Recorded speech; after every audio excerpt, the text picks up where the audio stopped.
तो नमस्कार साथियों, आप सभी का हमारे YouTube चैनल मंजू क्लासेस पर आपका स्वागत है। मेरा राजू सर आप सभी के लिए एक नया टॉपिक लेकर आया हूँ, जिस टॉपिक का नाम पॉलिनोमियल है, यानी बहुपद। यानी बहुपद होते क्या है वो सारी बात हम जानेंगे, लेकिन आपने देखा होगा कि अलजेब्रा अलजेब्रा जो होते हैं उसका मतलब होता है बीजगणित। अभी हम लोग बीजगणित के बारे में ही जानेंगे और बीजगणित के अंतर्गत ही आते हैं पॉलिनोमियल। इस बात को याद रखेंगे। यानी अलजेब्रा क्या होता है? यानी अलजेब्रा जो होता है चर और अचर के मिलने से ही होता है, यानी वेरिएबल प्लस अचर यानी कांस्टेंट।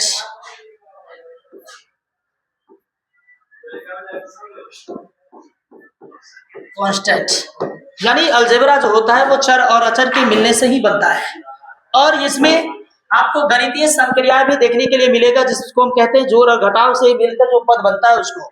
यानी कि चर और अचर के मिलने से ही बीजगणित का निर्माण होता है, और बीजगणित के अंतर्गत ही हम पढ़ेंगे कि बहुपद यानी बहुपद होते क्या है, सारी बात जानेंगे। एक बात आपने यहाँ देखा होगा कि यहाँ चर आया है और एक अचर आया है। इससे पहले हम जान लेते हैं कि चर क्या होता है, अचर क्या होता है। ये जान जाएंगे तो ये सारी बात आपको समझ में आ जाएगा।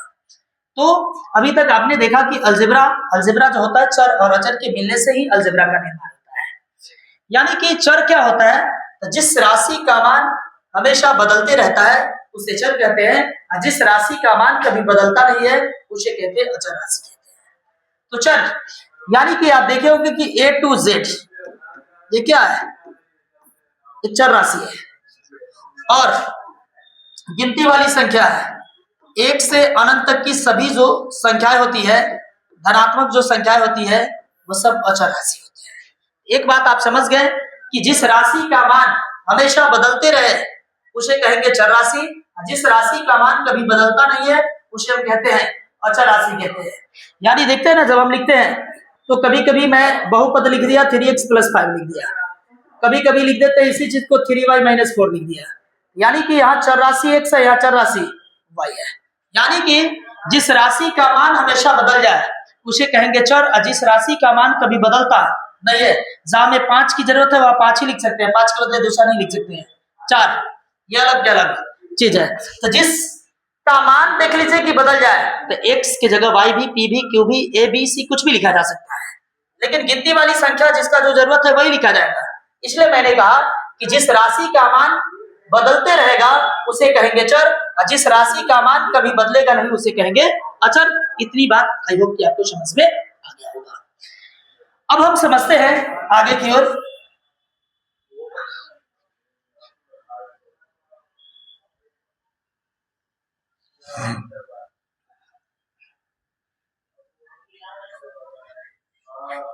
यानी किसी व्यंजक के सभी पद को अलग अलग भाग जो संक्रियाओं द्वारा जुड़े होते हैं उसे बहुपद के भले व्यंजक का पद कहते हैं उसे। जैसे मान लिया अलग अलग, जैसे यहाँ जुड़ा है 3x + 5, जिसे इसी को लिखा रहता है x² - 2x + 5, लिख दिया ना। तो किसी व्यंजक के सभी जो होते हैं अलग अलग जो पद होते हैं, अलग अलग भले भाग होते हैं जो संक्रियाओं द्वारा जुड़े होते हैं, उसी को हम पद कहते हैं। यानी संक्रियाओं का मतलब कथी, प्लस या माइनस। यानी प्लस से कोई पद चर या जुट गया, अचर पद दिखा गया, क्या पद बढ़ा ना, इसी को हम पद कहते हैं। यानी बीजीय व्यंजक के पद कहते हैं। यानी कि किसी व्यंजक के वे सभी अलग अलग भाग जो संक्रियाओं द्वारा जुड़ा हुआ अगर दिख जाए उसी को हम कहते हैं कि व्यंजक के पद। यानी कि बहुपद के पद आगे भी हमें पढ़ेंगे, लेकिन व्यंजक के पद इसी को हम कहते हैं। आगे अब हमें जानना है कि अब हम जानते हैं कि बहुपद होता क्या है। बहुपद होता क्या है, यानी पॉलिनोमियल। चैप्टर का नाम डायरेक्ट स्पेशल यही है, लेकिन उतना बात मैंने पहले बताया ताकि इसमें आपको समझ में आ जाए। यानी पॉलिनोमियल यानी बहुपद।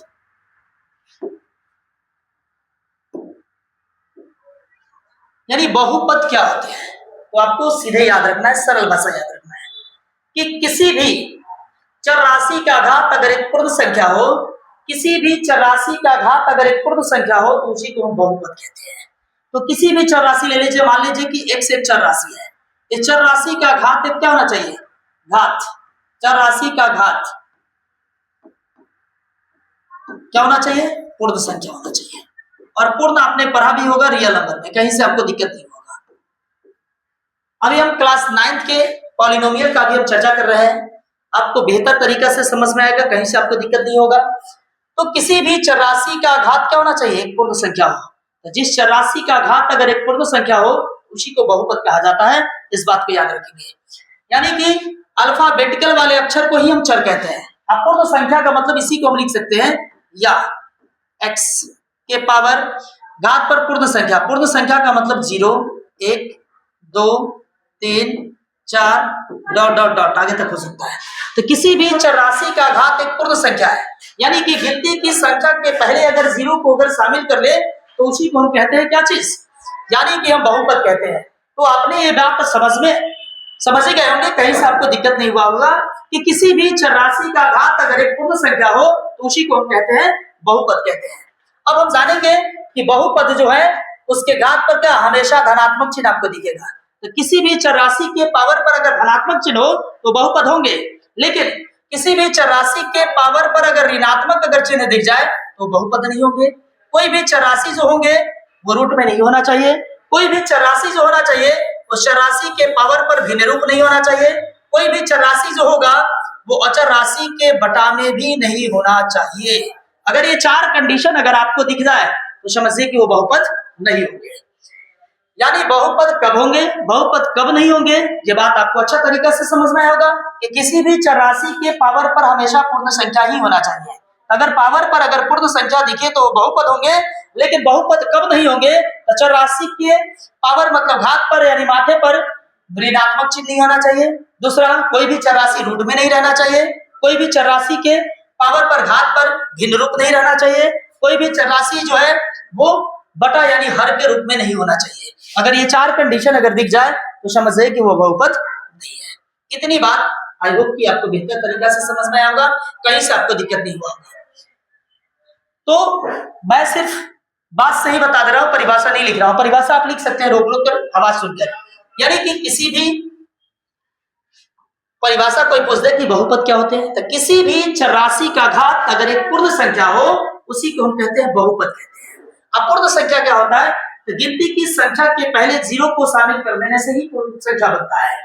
तो देख लीजिए, गिनती की संख्या यह ना, गिनती की संख्या के पहले 0 को शामिल करने से पूर्ण संख्या बन जाता है। तो किसी भी चर राशि के घात पर 0 1 2 3 4 ऐसा धनात्मक अगर संख्या दिख जाए तो समझिए वो बहुपद है, लेकिन बहुपद नहीं होंगे मतलब चर राशि के पावर पर ऋणात्मक रूप, पहले पॉइंट। दूसरा, चर राशि रूट में नहीं रहना चाहिए। तीसरा, चर राशि के पावर पर यानी कि भिन्न रूप नहीं होना चाहिए, यानी अंश बटे हर में नहीं होना चाहिए। और चौथा, कोई भी अचर राशि के बटा में या चर राशि के बटा में चर राशि नहीं होना चाहिए। देख लीजिए, ये नहीं होना चाहिए। जब ये दिखेगा समझ जाइए कि बहुपद नहीं है। इतनी बात आई होप कि आप समझ गए होंगे, कहीं से आपको दिक्कत नहीं होगा। जैसे मान लीजिए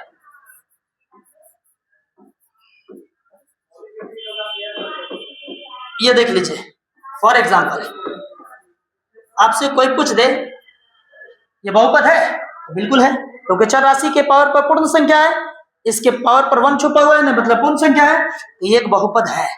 आपसे लिख देगा, पूछेगा ये बहुपद है कि नहीं, ये बहुपद है। लेकिन जब आपसे यही चीज पूछ दिया जाए 2x के power -3 plus 4x square plus 5x -3, अगर ये लिख दे कि बहुपद है कि नहीं, तो आपको याद रखना है ये देखते हुए किसी भी चर राशि के पावर पर ऋणात्मक चिन्ह नहीं होना चाहिए। ऋणात्मक चिन्ह है मतलब ये बहुपद नहीं है, बहुपद नहीं है। लेकिन ये बहुपद है, ये बहुपद है, बहुपद है। इतनी बात आप समझ गए होंगे कि जिसके भी पावर पर धनात्मक अगर दिख जाए चिन्ह यानी धनात्मक संख्या रहे वो बहुपद होंगे, लेकिन पावर पर अगर ऋणात्मक संख्या भिन्न रूप, जैसे मान लीजिए एक और एग्जांपल लेते हैं, दूसरा नंबर जैसे मान लिया यहाँ ले लेंगे 3x के पावर 3/2 प्लस 5x -9। अगर आपसे कोई पूछ दे बहुपद है, तो बहुपद नहीं है। अब बहुपद नहीं है, क्यों नहीं है, आपको मालूम होना चाहिए।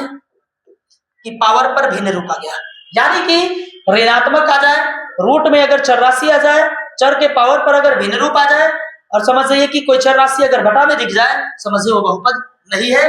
बहुपद तभी होंगे जब उसके पावर पर क्या होना चाहिए, पूर्ण संख्या होना चाहिए। इतनी बात आई होप कि आपको बेहतर तरीका से समझ में आएगा, कहीं से दिक्कत नहीं होगा। अब हम चलते हैं आगे की ओर, यानी बहुपद के गुणांक की बात आ गई। बहुपद के गुणांक,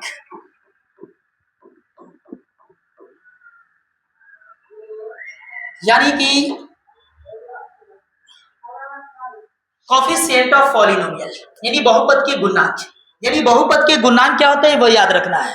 तो किसी भी चर राशि के साथ, मान लीजिए कि ये लिखा हुआ है 3x है, मान लिया जाए या 2x स्क्वायर माइनस का 5x प्लस 3 लिखा है, हो गया। तो ये क्या है, आपसे पूछ देगा कि इसमें x स्क्वायर के गुणांक या x के गुणांक पूछे जाते हैं ना, तो वही चीज मैं अभी बता रहा हूं, बहुपद के गुणांक। तो किसी भी बहुपद में चर राशि के साथ अगर जो अचर राशि रहता है उसी को हम कहते हैं बहुपद के गुणांक कहते हैं। तो देख लीजिए कि बहुपद है, सपोज दैट मान लीजिए इसमें चर राशि के साथ ही अचर राशि है, तो पूछेगा x का गुणांक क्या है, x का गुणांक यहाँ 3 है। लेकिन ये बहुपद है, आपको दिख रहा है कि चर राशि के पावर पर धनात्मक रूप है, लेकिन आपसे पूछ दे कि x स्क्वायर का गुणांक क्या होगा, तो मैंने अभी जस्ट बताया किसी भी चर राशि के साथ जो अचर राशि रहता है वह बहुपद के गुणांक होते हैं, इसलिए x स्क्वायर का गुणांक 2 होंगे। अगर x का गुणांक अगर आपसे पूछा जाए तो माइनस का 5 होगा, क्योंकि ऋणात्मक चिन्ह आगे रहेगा तो वही हमें बताना है। लेकिन 3 जो है वो क्या है, वो अचर पद है, इस बात को याद रखेंगे। यानी कि जिसके साथ कोई चर राशि न रहे वो हमेशा क्या होते हैं, अचर पद होते हैं। लेकिन x स्क्वायर का गुणांक 2 और x का गुणांक माइनस का 5, मान लिया जाए सपोज दैट कि अगर दिया रहेगा x स्क्वायर प्लस का x प्लस 1 अगर दे दिया है, यहां अगर आपसे पूछा जाए कि x स्क्वायर का गुणांक क्या होगा, तो यहां याद रखना है x स्क्वायर का गुणांक किससे पूछा जाए, या आपसे x का गुणांक पूछा जाए, जो पूछा जाएगा हमें वही बताना है। तो मैंने अभी क्या बताया परिभाषा में कि किसी भी बहुपद में चर राशि के साथ जो अचर राशि लगा रहता है वही बहुपद के गुणांक होते हैं। तो देख लीजिए यहाँ चर राशि है, इसके साथ कुछ लगा हुआ है नहीं, यानी एक तो लगा रहता है ना, एक छुपा रहता है, एक से गुना करेंगे तो उतना ही होगा ना, 10 के 10, कोई फर्क नहीं पड़ता है। इसलिए x स्क्वायर का गुणांक जो होंगे 1 होंगे और x के भी गुणांक क्या होंगे 1। जब किसी भी चर राशि के गुणांक के आगे कोई संख्या नहीं लगा रहे तो उसके आगे 1 छुपा रहता है, इसलिए उसके गुणांक कितना होंगे, 1 होंगे। इतनी बात आई होप कि आपको समझ में आ गया होगा। और यह अचर पद है, जैसे मान लिया जाए एक और मैंने ले लिया यहाँ सी नंबर, यहाँ कहा जाए कि देख लीजिए 3x क्यूब माइनस का 5x स्क्वायर माइनस का x और प्लस 7 कह दिया। तो यहाँ हमसे पूछा जाएगा x क्यूब का गुणांक क्या होगा, x क्यूब का गुणांक। हमसे पूछा जाए कि x स्क्वायर का गुणांक क्या होगा, अगर हमें तथा हमसे पूछा जाए कि x का गुणांक क्या होगा। ये बार बार ऐसा पढ़ने के लिए आपको मिलेगा भी आगे चल के, 10th में भी मिलेगा, और जब बोला जाएगा तो आप नहीं पढ़े रहेंगे तो समझ में नहीं आएगा। तो देख लीजिए हमसे x क्यूब का गुणांक पूछेगा, जिसका पूछेगा उसी में हमें दिखना है। तो ये बहुपद है, लेकिन इस बहुपद में हमें पूछा x का गुणांक, x स्क्वायर का गुणांक, x का गुणांक, x स्क्वायर और x क्यूब का गुणांक पूछा है, हमें सब बताना होगा। तो देखिए x क्यूब के गुणांक के आगे मतलब किसी भी चर राशि के आगे जो अचर राशि लगा रहता है वही उसके गुणांक होते हैं। तो x क्यूब का गुणांक कितना होगा, 3 होगा। अब x स्क्वायर का गुणांक हमसे पूछा, तो x स्क्वायर के आगे -5 है, इसलिए -5 होगा। मान लिया जाए x का गुणांक हमसे पूछा है, इसके आगे कुछ है नहीं रहे, तो मैंने कहा 1 छुपा रहता है, इसलिए माइनस का क्या होगा, 1 होगा। आई होप कि इतनी बात आपको बेहतर तरीके से समझ में आया होगा, कहीं से आपको दिक्कत नहीं हुआ होगा।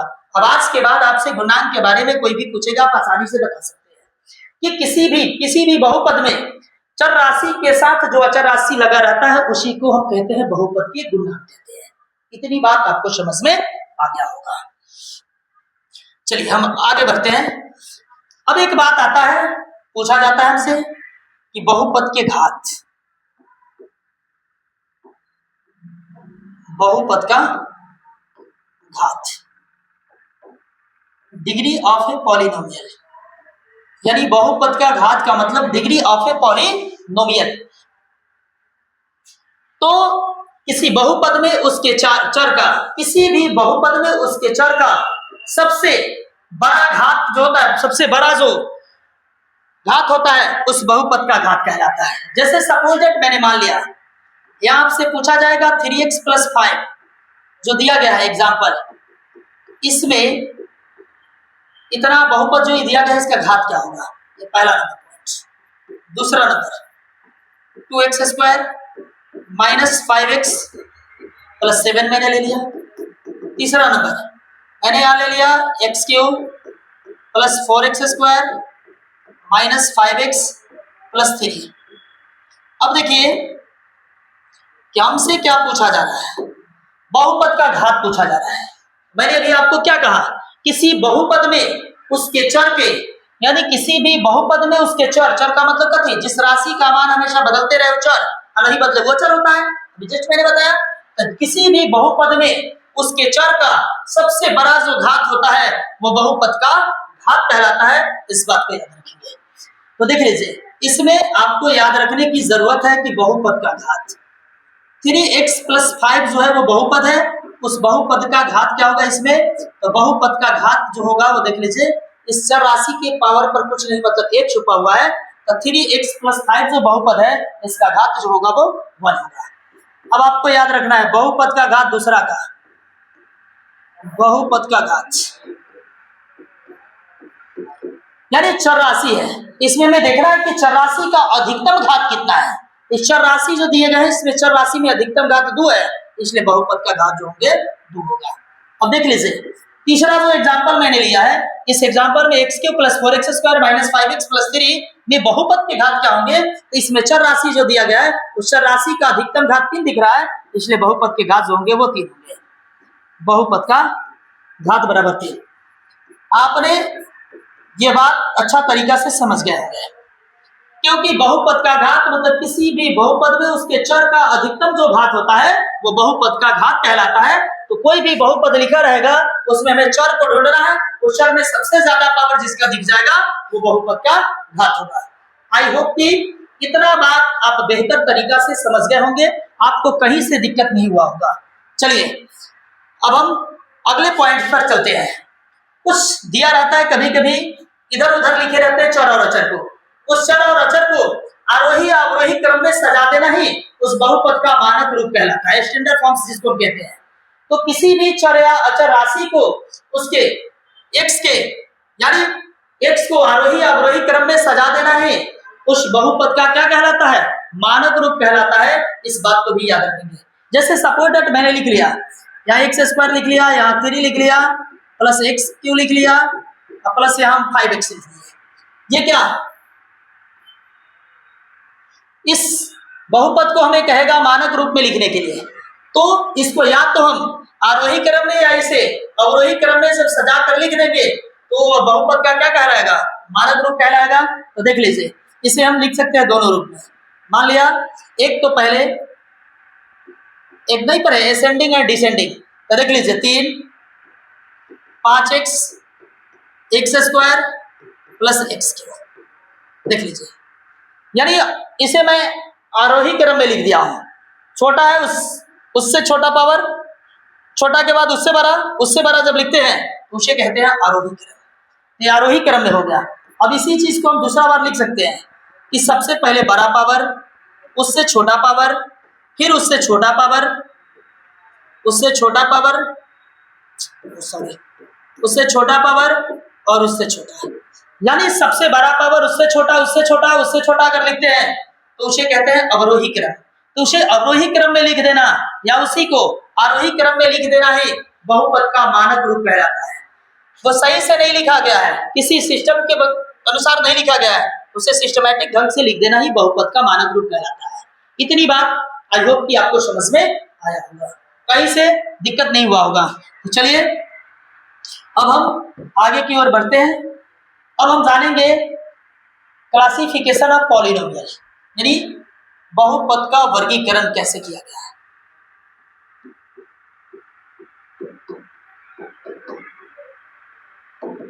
Classification of polynomial, a polynomial यानी बहुपद का वर्गीकरण, बहुपदों का वर्गीकरण।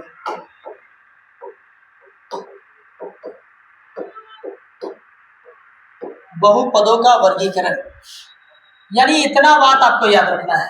अब हम जानेंगे कि बहुपद का वर्गीकरण किस आधार पर किया गया है। तो बहुपद का वर्गीकरण दो आधार पर किया गया है। एक पदों की संख्या के आधार पर किया गया है, दूसरा चर के घात के आधार पर किया गया है। दो आधार पर किया गया है, यानी आप समझ सकते हैं। इसको मैं दो भाग में लिख लेता हूं। एक पहला नंबर आपको याद रखना है कि बहुपद को दो आधार पर बांटा गया है। एक पदों की संख्या के आधार पर, पदों की संख्या के आधार पर, पदों की संख्या के आधार पर। और दूसरा नंबर हमें याद रखना है चर के घात के आधार पर, चर के घात के आधार पर। आपको कहीं से दिक्कत नहीं होगी। अगर आप हमारे साथ अगर बने हुए हैं तो आपको कहीं से कोई भी चक्कर में दिक्कत नहीं होगी। तो देखिए, बहुपद का वर्गीकरण अभी मैंने जस्ट बताया कि बहुपद का वर्गीकरण जो है वो दो आधार पर किया गया है। एक पदों की संख्या के आधार पर, दूसरा जो होता है वो चर के घात के आधार पर होते हैं। अब आपको ये याद रखना है कि पद के संख्या के आधार पर बहुपद को चार भागों में बांटा गया है। एक पहला होता है मोनोमियल, मोनोमियल, दूसरा होता है बिनोमियल, और तीसरा होता है ट्रिनोमियल, ट्रिनोमियल, और चौथा होता है जीरो पॉलिनोमियल, जीरो पॉलिनोमियल। यानी अब हमें याद रखना है कि इसे हिंदी में क्या कहेंगे वो बात भी याद रखना है। अब देख लीजिए, मोनोमियल मतलब एक पदी, एक पदी बहुपद। दूसरा को हम कहते हैं द्विपदी बहुपद, बहुपद। और तीसरा को कहते हैं त्रिपदी बहुपद।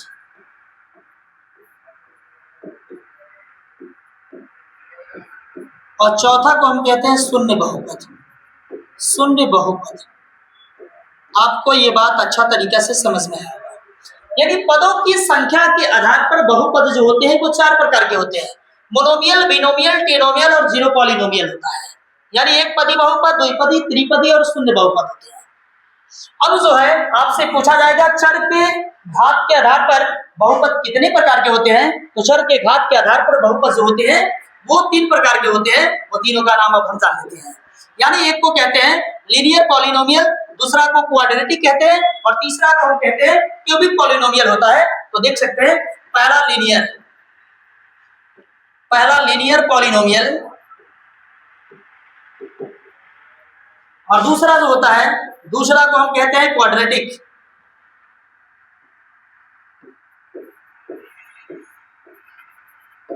क्वाड्रेटिक पॉलिनोमियल, और तीसरा को हम कहते हैं क्यूबिक पॉलिनोमियल कहते हैं, क्यूबिक पॉलिनोमियल कहते हैं। इतनी बात आपको समझ में आया होगा। यानी कि कोई भी अब आपसे पूछ देगा कि पदों की संख्या के आधार पर कितने प्रकार के बहुपद, तो चार प्रकार के, मोनोमियल, बिनोमियल, ट्रिनोमियल और जीरो पॉलिनोमियल होता है। अब चर के घात के आधार पर अगर पूछेगा तो लीनियर, क्वाड्रेटिक और क्यूबिक होता है, तीन होते हैं। यानी कि इसे हम कहते हैं रैखिक बहुपद कहते हैं, रैखिक बहुपद कहते हैं। और इस वाले को क्वाड्रेटिक को हम कहते हैं द्विघात बहुपद कहते हैं। और तीसरा जो होता है क्यूबिक जो होता है उसे हम कहते हैं त्रिघाती बहुपद कहते हैं, त्रिघाती बहुपद कहते हैं। ये बात आपको बेहतर तरीका से समझ में आया होगा, कहीं से दिक्कत नहीं हुआ होगा। तो चलिए इसी पर मैं इस क्लास को खत्म करता हूं। इसके आगे हम कल पढ़ेंगे, इस सारी चीज के बारे में बेहतर तरीका से कल हम पढ़ेंगे और सबका डिफिनेशन के साथ एक एक सबका एग्जाम्पल के साथ मैं समझाऊंगा, कहीं से आपको दिक्कत नहीं होगा। इसी तरह के वीडियो अगर आप पाना चाहते हैं तो हमारे YouTube चैनल को सब्सक्राइब जरूर करें। हम अगले वीडियो के साथ मिलते हैं। धन्यवाद।